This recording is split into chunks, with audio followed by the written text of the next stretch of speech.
All right, everybody. I'm here again just with some of the members of the ER team, Socorro ERT team. In this case, it is 3 of the female officers that I have on the team. I just want to spend a little time, because we are a diverse team, but I want to spend a little time with the young officers here from their perspective, what it's like to, number one, be a female police officer, and what it's like to be a female police officer on the SWAT team. So let me ask you this one at a time. Why did you want to do this team? Who goes first? Go ahead. Balam, why did you want to be on the SWAT team? I wanted to join the SWAT team because I like kicking down doors. I like the action. I like the adrenaline. I like taking down the bad guys as well. Steph? So this goes back many, many years. Me and my dad were watching the movie SWAT with Michelle Rodriguez, and I was starstruck with her. I was like, oh my God, Dad, I want to be like her. I want to do what she's doing. And he said I had to be a police officer, and then from there, it's the SWAT is a specialized unit. So I stayed with that mentality, just wanting to be a police officer, and then eventually work my way up to being a SWAT operator. And now I'm living my childhood dream. Okay. Hello everyone, I'm Officer Rivera. It's a pleasure to be part of the specialized response team. One of the main reasons why I chose to join the team was to influence younger generations, especially the females. Being us 3, being part of the only 3 females, and we have one coming up. I think it's a pleasure to be out there. So what you're saying is, do I take it easy on you guys? No. All right. Are you treated the same way that the guys are? Yes. All right. That's what makes it, like, I guess, harder for women to excel in this job, because we are all treated the same, but we're here showing that women can do it. So all the little girls out there, you can do it, you will do it. Okay, that's good. That's good. What does a regular SWAT training look like? Can you describe that for it? Well, first of all, in order for us to join the team, we have to do a physical fitness exam, which it consists of the 1.5 mile push-ups, sit-ups, and the 300-meter run.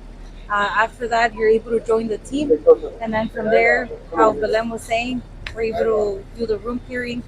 We have briefings, we have PowerPoint presentations. Training? What was training like? 8 hours in the sun, in the heat, in the cold, rain, it doesn't matter. But we do a variety of building entry, room clearing, trying to get through the doors, because we're not always going to come up on a door that is just open to us. At some point, we are going to have to break the door down, pry it open, types of stuff like that. We also train in hostage rescue, officer down, some variety of things. We even include our canine officer, where we have our canine on the stack, and they go in with us, and we try to implement them on our training as well. So you would suggest this to anybody else? Never mind they want to be a police officer, but do they want to do this? What would you tell them? How can you prep to do this kind of work? For sure, be physical fit, just because when we mess up, we do a lot of push-ups, we do a lot of running, so be prepared for that.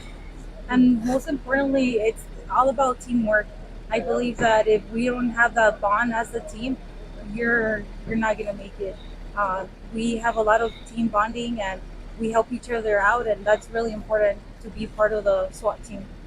You're talking about teamwork. Do you trust these guys? I trust them 100%. Okay, and do they trust you? Yes. So it's 100% team. Yes. All right, excellent. Thank you, ladies. I appreciate it. Thank you.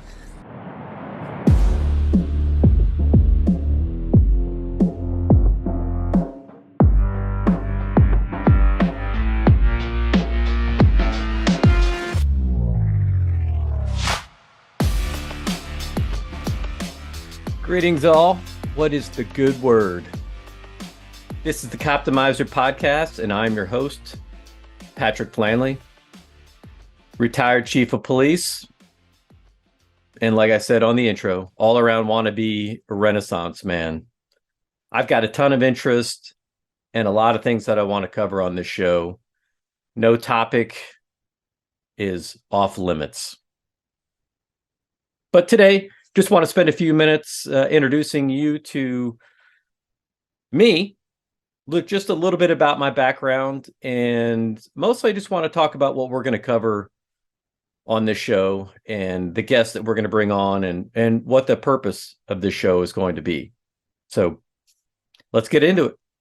My Twitter handle reads husband, father, son, friend, veteran, athlete, urban warrior, reader, thinker, lover, doer. And if you've never tried to encapsulate your life into 120 characters, I challenge you to do so. So I'm not going to bore you with going into all that. I'm very fortunate. I have an amazing family and live in a great community. I've had a ton of great experiences. But mostly what we're going to talk about on this show are things that I'm very passionate about, and that is the profession of policing and what we can do to ensure that we have the best police officers working in our communities, keeping us all safe and doing the noble job of policing, because policing is a noble profession. I believe it may be the most noble profession. I also know and understand that it's a difficult job and it's not for everybody. So we're going to cover all kinds of topics. Me, I just retired earlier this year after 27 years in policing. My last 10 years, I served as a chief. Just a little bit about my background. I guess it's probably very similar to many of you. I'm a veteran of the United States Air Force. I did not serve in a wartime environment. I was in there from 86 to 90. Had a ton of cool experiences there. Great people, great training, great friends, great maturation process. But from there, I moved back to my hometown. I went to Purdue University. I'm a graduate of Purdue University. Started my policing career in 1995 after a brief stint as a restaurant manager and bartender. I bring that up because if you ever want to learn about customer service or how to stack things in your mind, bartend in a very busy restaurant or bar. Yep.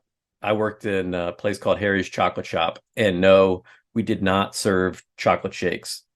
Well, I guess maybe we did, but super busy campus bar.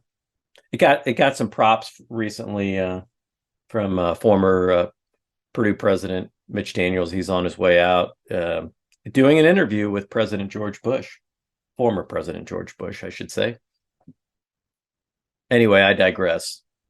So my policing career, patrol, was a patrol commander, sergeant, lieutenant, worked in our multi-jurisdictional drug task force for several years as a supervisor there.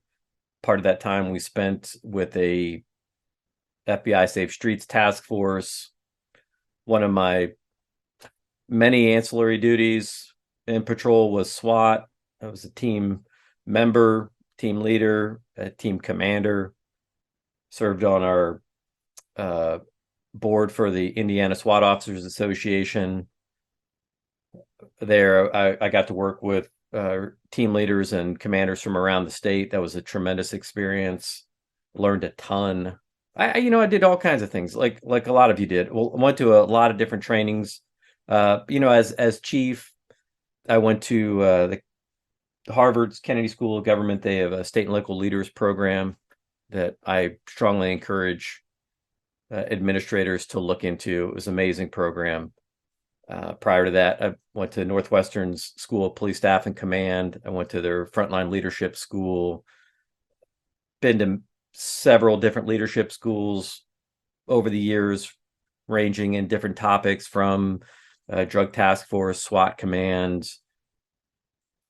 I was a firearms instructor for 20 years, generalist instructor. I think really what I want to focus on for this show are some of the things that I really began to see as the important things moving forward, and that is improving officer health and wellness and performance. We hear health and wellness all the time. Over the years, it's taken on, I think, a few different thought processes about what's important. Certainly mental health is important, emotional health is important, and I think in the years following the Obama administration's 21st Century Policing Initiative, we really started to focus on these things to improve outcomes in terms of emotional health, and look to prevent things like police suicide, which are tremendously important. But one area where I thought we were maybe lacking or missing opportunities were in the physical side of health and wellness. And that's what we're going to cover on this show, about how all of these things interconnect and how they intersect to drive what I think is the most important metric that we should be looking at, is performance. And I'll get into a little bit about that. But yeah, I've been fortunate to have opportunities to work with some really great people over the last decade. I chaired our Health and Wellness Committee for the Indiana Chiefs Association, in addition to our legislative committee. But we hosted multiple symposiums, brought in guests from around the country to really focus on this idea of how do we improve outcomes, how do we improve health and wellness for our police officers. I've presented at the IACP Health and Wellness Conference. Well, I guess I did it virtually because COVID shut it down. Earlier this year, I got to present at the National FOP Wellness Conference in Tennessee. And I say all this because I'm not an expert. I've just been fortunate to work with experts, and I have seen what good performance looks like. And I've also seen the dangers that we face as a profession from when we don't invest in health and wellness and we don't invest in performance. And that's, again, really what we want to focus on this podcast. So yeah, I don't consider myself retired. I'm just retooling. I'm moving on from a profession where I was an active police officer. Now I want to take the lessons that I've learned over my career and apply them to the second half of my life, which is hopefully going to be spending a good amount of time with guests like we're having on this show, and all of you, where we can talk about how do we make the profession better moving forward? How do we lean into some of these challenges, and how do we ensure that the next generation of police officers are properly trained, equipped, mentally, physically, with all the right gear, and we optimize their chances for success. One of the things I've also done over my career was I like to consider myself an athlete, not just a tactical athlete from a patrolman and a SWAT perspective and the things that you need to be able to do on the job, but pretty much anything. If you like competing, I like competing. Doesn't matter if it's ping pong, chess, I don't know, you name it. So later in my career, I found things like CrossFit. I like to compete in old man CrossFit. It's fun. The last few years, I've gotten into Spartan racing and now the new Spartan DECA series. A lot of the things that I've learned on that journey, I think, are very applicable to the law enforcement side of my past, and things that I've learned in order to be able to perform at my peak physically. They really helped me understand how some of the challenges of working in public safety can impact my health and well-being. And so I got on the journey very early in my career. I just stumbled on it. It's not like I intended to go down this path. Probably just like a lot of you, though, I recognize some of the things that we are doing were not necessarily conducive to good health. So we're going to talk about some of those things. One of the areas where I want to focus on is officer longevity. And I mean, not just in terms of living a long life, but living a long, happy, healthy life. Peter Attia, he's a doctor who hosts a podcast called The Drive, and he uses the expression or the term that the centenarian decathlon.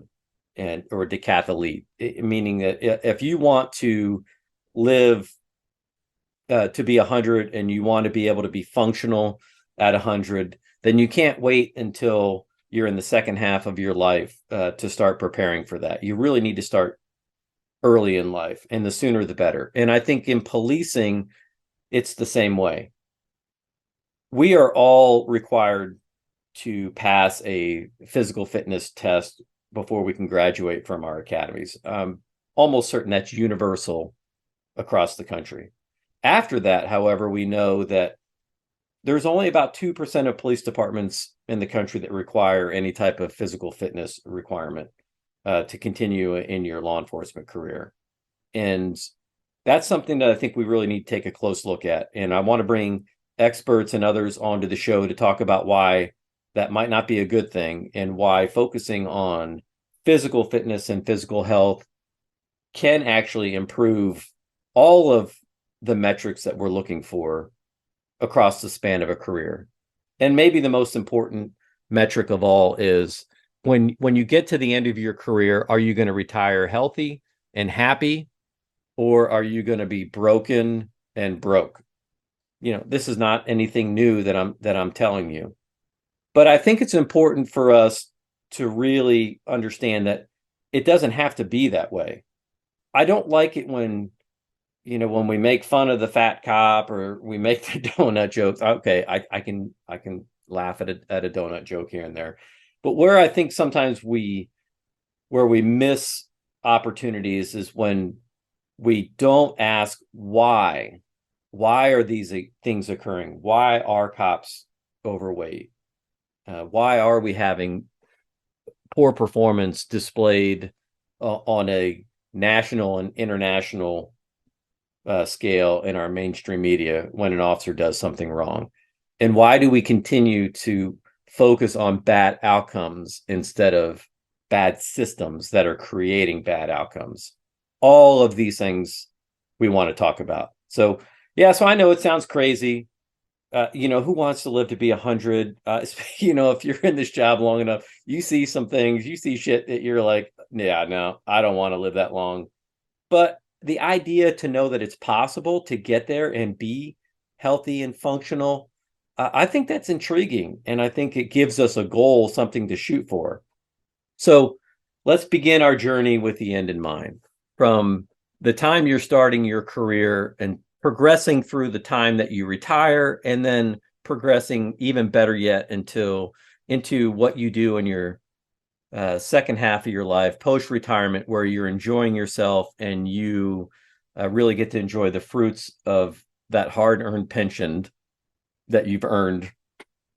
And and one of my goals would be let's focus on trying to bankrupt our pension systems. But yeah, I don't want to go down that road, but that's a whole other discussion, and I'm sure we'll get to it at some point. But yeah, one of my favorite quotes, I think most of you have probably heard it. If you've never read The Prince by Machiavelli, I would encourage you to do so. It's a great book. I read it a long time ago, and recently I had to dust it off. But I think the most famous quote from that book that people hear often is, "There is nothing more difficult to execute, nor dubious of success, nor more dangerous to administer than to introduce a new order of things." That concept of bringing something new, it's an age-old challenge. It's not anything new. In policing, the old joke is that cops hate two things. They hate change, and they hate the way things are. True and true. There's a lot of reasons why we don't like change, because sometimes change is unnecessary, and there's a lot of times that change is necessary. But really, in the end, it's just about understanding the why behind it. I think when we can understand the why behind anything, it makes it easier to move in a new direction. And I think the new direction that we need to focus on in policing is, how do we build the officer from day one to maximize their success throughout their career? Think about it in terms of this. If you were going to build Super Cop, how would you build him? Where would you start? what are the things that you would want to teach him or her? What are the things you would want her to understand early in her career? The things that will help him progress through the career and be successful. So that's the concept of COPTIMIZER, cop optimization. Years ago when I coined that phrase, the other one I thought of was POPO, police officer performance optimization. I don't know. Maybe I'll use that in some ways. But I want you to think of COPTIMIZER and the COPTIMIZER podcast as an amalgam of health and wellness and performance related ideas, plans, programs, lifestyles, here to provide illumination for a path forward in comprehensive officer performance. Programs designed to teach police officers and others optimal lifestyle habits to enhance personal health and wellness, which ultimately translates to optimal performance, not just at work, but also at home. Public safety employees, police officers in particular, face significant health risk associated with job-related stressors that subject them to increased risk of disease and early mortality rates. Here on the COPTIMIZER, we want to share evidence-based approaches regarding things such as sleep hygiene, nutrition, exercise, stress reduction, all the things that will make a difference. Because we know the current data is not good. It's not promising at all. In fact, it's downright scary. Data suggests that 80% of today's police officers are overweight.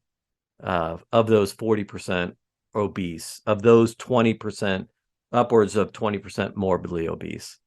Dr. John Violante is probably one of our best experts in providing evidence and data to support why the job of policing is toxic. He wrote a book called Dying for the Job, and he's recently updated a lot of his information, and I encourage everyone to read it. But, in that he talks about the average lifespan of an officer is 21 years below that of the national average. That's in males, but it's not much different for females. And there's a reason for this. Cardiovascular disease is the number one killer of cops. It's not gunfire or assault. So it doesn't really matter how much time you spend training on how to shoot a gun, how to fight. All those things are certainly important. But if you're not training to prevent a heart attack, then you are missing the greatest opportunity to give you a long and healthy life. So we're going to talk about that on this show, and we're going to talk about ways that you can identify risk and ways that you can mitigate them and ultimately prevent them and perform at your highest levels. But we have to do this by providing resources, education, programs that are going to turn the needle on these things and move towards improvement. Because one thing that gets neglected when we start talking about poor health and poor health outcomes, those things are incredibly important. But those things are inextricably linked to performance. And I want us to all think about that, because we've seen a lot of examples, particularly in the last 5 to 7 years, in the advent of, as body cameras become more and more prolific, we've seen it firsthand what poor outcomes can do. The mainstream media focuses on it, that creates a political focus. And, sadly, I think the ultimate focus winds up being on the mistakes. We're looking downstream at bad outcomes. What we're not good at is looking upstream to understand what we are doing systematically that causes these bad outcomes. We're reactive to fixing performance-related issues rather than being proactive in preventing them. Look, this job is way, way too difficult and complex to expect perfection. But we must do better in terms of preparing our officers. This means we have to focus more on how we as humans perform. The technical and tactical skills are always going to need to be taught, and taught in the best ways with the most advanced methodologies that are going to ensure we're as good as we can be. But we can't stop there. Poor health is not conducive to optimal performance. And if we think about this in the context of daily work performance, we can begin to understand the scope of this problem. Police officers performing at suboptimal health levels will have a more difficult time maintaining an average or acceptable working performance. And we're talking about just the basic job functions, handling routine calls for service, traffic stops, crashes, basic investigations. The more dynamic service calls require a higher level of skill to manage the outcomes successfully. Skills that are a direct derivative of health and fitness, such as your psychomotor skills, high-speed driving, firearms manipulation, thinking under pressure, force application ranging from hand-to-hand combat all the way up to taser or lethal weapon deployment. And those are just a few examples. We, in this profession, I think at times have been focusing on the tools and the technology, which everybody loves. I love talking technology, and we're going to talk technology on the show, particularly when it comes to AI and optimization and data. I mean, I love technology, but most importantly, what I want to focus on is the human operating system, because that's the most precious resource that we have in policing. It's our officers. Nothing else matters if we're not investing properly in our officers, if we're not optimizing individuals first, because it's the individual that is optimized that we place into a system. And if the system is broken, we're not going to have the success that we could have with individually optimized officers. So on this podcast, we're going to share stories and examples from experts, people who have been there and done that, not just in policing, but we're going to share stories anywhere that we can find them where we think there's going to be value and benefit to you. And I want to talk about, why this is important just real briefly, and then I'm going to be quiet, and then we're going to move on to our episodes. I think probably in the first 6 months of this show, you're probably going to hear a lot of stories about very public failures in policing. And, I use that word failure because we had some really bad outcomes, but I want us to think about not just in terms of pointing fingers at individual officers. I want us to think about systems. So if we think about Uvalde, let's break it down just real quickly and then apply that to the context of what we want to talk about on this show. I think there we had a good example of, we had officers that were in the right place at the right time. They had the equipment that they needed, but we got a bad outcome. And the bad outcome focused, I think publicly, the focus really was on poor decision-making, not making decisions, not taking the correct action at the right time. One of the first failures there may have been, and I say may have been because I wasn't there, and while I did read the reports, one of the things that I learned as a chief is that you got to be careful about jumping to conclusions. You got to get all the information that you can get before you can come to any conclusion. We can I think make quick assessments at time based on what we know in the moment, but it's important for us to really take a deep dive before we speak publicly about failures and what we did right or wrong, to know for sure. Being on a podcast, I guess we have a little bit more leeway.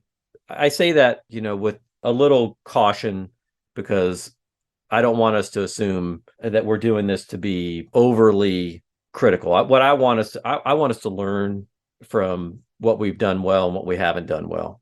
With that being said, we have a subject crashed his car. He's walking towards the school. He's carrying a rifle, and reports were that the officer asked for permission to engage. And there is, that's a decision-making issue right there. And so if we break that down, let's think about why. Why would somebody ask for permission in that situation? If you're not a trained police officer, you can make a lot of assumptions why. But if you are an officer, depending on the organization and the structure you've been brought up in, if you work in an environment where you're always being second guessed for the decisions that you make, if you're not given the autonomy to make good and bad decisions, then you might think twice before you pull the trigger on a firearm. Now, if you're working in an environment like we have been for the last 7 years, where every decision when it comes to lethal force, there is a segment of our society that automatically assumes the officer was wrong, then that's going to make you think twice. So we have a confidence and a competence issue right there. At the core of that decision-making process is the human brain, and it's processing information, and it's trying to decide right now what to do. And in some cases, what we know tragically is you don't get a second chance. If we miss an opportunity early, we may not get a second chance down the road. So if you go back to that human operating system question, are we preparing our officers to be ready to make those critical decisions? Because that starts long before any officer shows up at a school shooting incident or a fight in the street or a domestic violence in a call. All of those things can go wrong. Some of them just unfortunately just get played out at a national level, and some of them lead to very, very tragic consequences. We have to ask ourselves, are we doing the hard things to be ready to make good decision, to get the operating system functioning properly? Did we have a poor fitness routine? Did we lack good nutrition? Are we not sleeping well? Are we working extra jobs, or are we being forced to work overtime because we're short-staffed? All of those things can have an impact on that moment. Some of them can be individual failures. Some of these things can be administrative failures, but let's admit it, some of them can be societal failures as well. When it comes to training, when it comes to force-on-force training, are we preparing ourselves to handle stress? Are we doing force-on-force simulations that put us under pressure, that make us fight through pain, uncertainty, doubt, fear? Or are we taking the easy way? Are we showing up to Sims training wearing 3 levels of clothes, 3 layers, because we don't want to feel the pain? That's an individual problem, but it's also an administrative problem. Are we complaining about the difficulty of our training? Are administrators not pushing difficult training because we fear injury, or worse yet, we fear complaints from officers? Do we have a complacent mindset that it's always going to be somebody else's responsibility? I'm not going to take the shot because somebody else will. I'm going to let somebody else be responsible in this moment, not me. Sometimes we have to ask these difficult questions, and we have to be self-aware. We have to self-reflect, because if we don't, we're going to fail ourselves. And when we fail ourselves, we fail our organizations and we fail our communities. We got to put in the work. We got to put in the work. But we also need to make sure that the work we're doing is the right work. Do we have the best information? Do we have the best technology? Do we have the best resources? As administrators, knowing that we're asking officers to do very difficult things, to make very difficult decisions under extreme duress oftentimes, are we preparing them for success, or are we setting them up for failure? Communities, are we supporting our police departments? I can promise you defunding is not the answer. We need to fund and invest and reinvest. And quite frankly, we need to double down, and we need to do it in ways that we haven't even begun to acknowledge yet. We have to open our hearts and our minds, and most importantly, our budgets, to providing the resources to prepare in advance of tragedy. That's how we prevent systematic failures. And when we do make mistakes, we have to be honest about why we made them. Was it an individual failure, or was it a systematic failure? Are we overtasking and under-resourcing officers and then expecting them to operate perfectly? And then when they don't, when they make a mistake, do we use them as a scapegoat? Do we blame them? Or do we take an honest assessment at the way we're training, equipping, and preparing, and saying, you know what, this is the fundamental attribution error. We're blaming officers for a system problem. And communities have a big say, and they have to understand the system in which police officers are working today. We cannot continue to ask officers to solve every problem in our communities. Because if you ask a police officer to solve a problem, guess what? He's going to do his best to solve a problem, because that's what we do.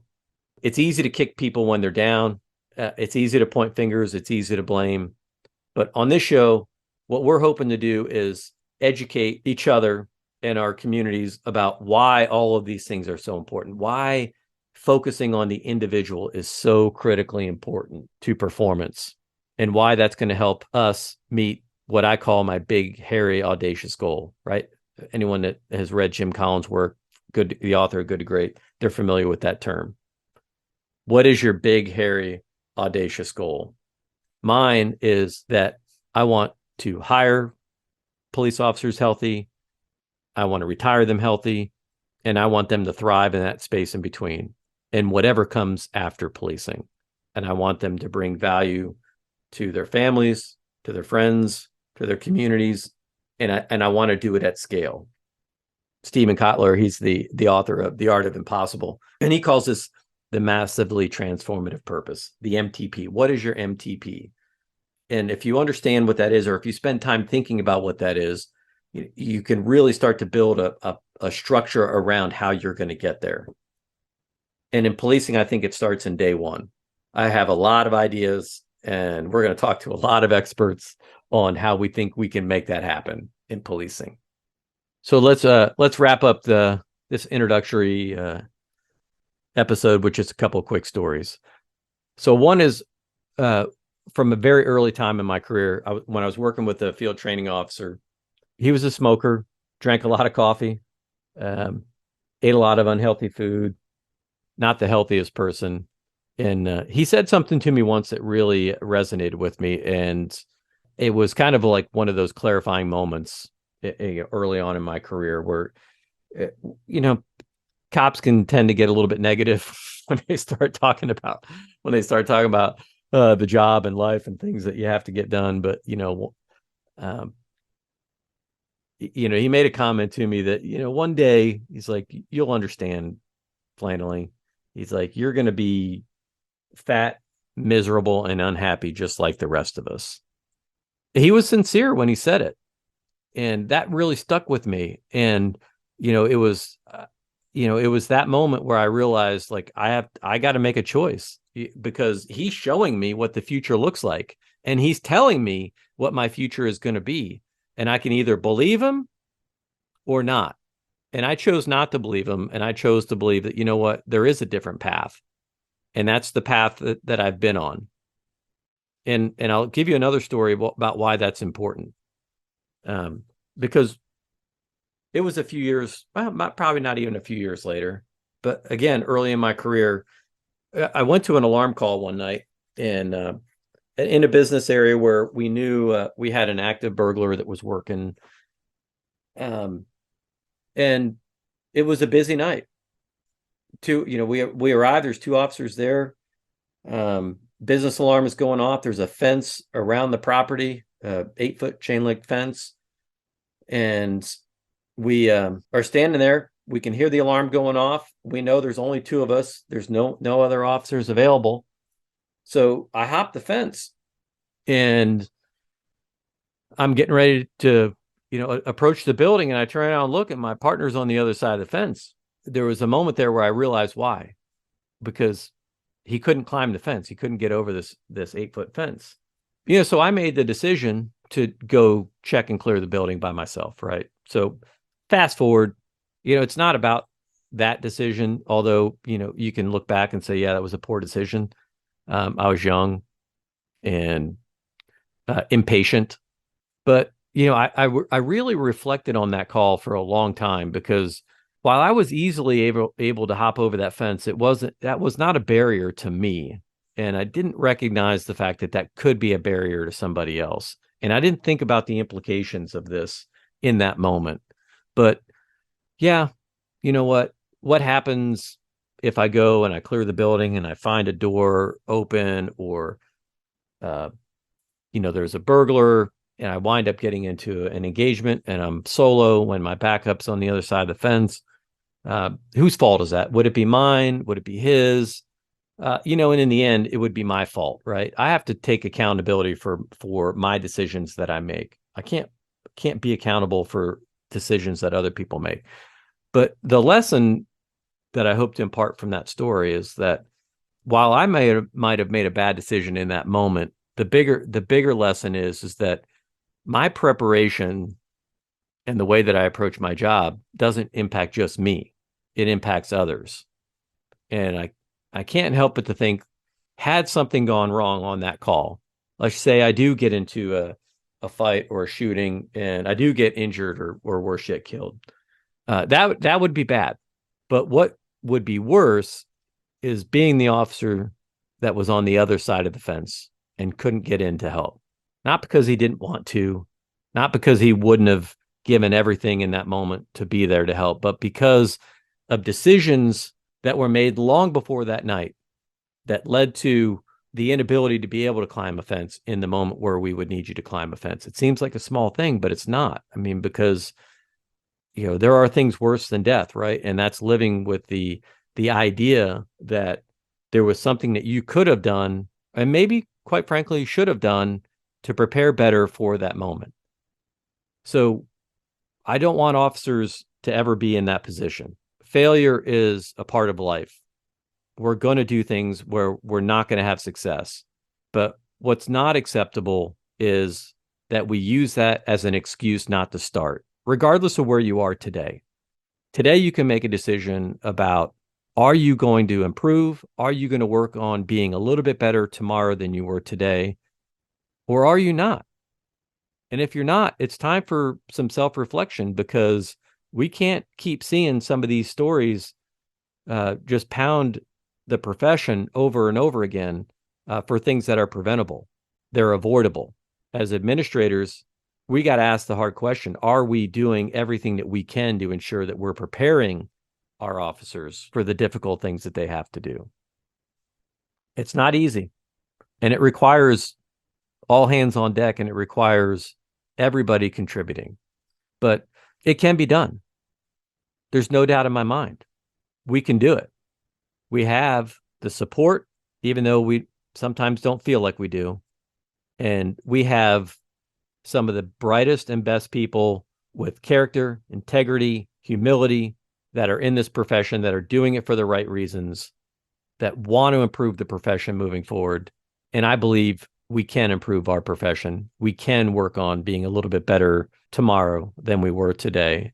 And we can avoid pitfalls by preparing from the lessons we're learning and applying them forward, going upstream to solve the downstream problem. So thanks for being here. I'm really looking forward to this. We got some great episodes coming.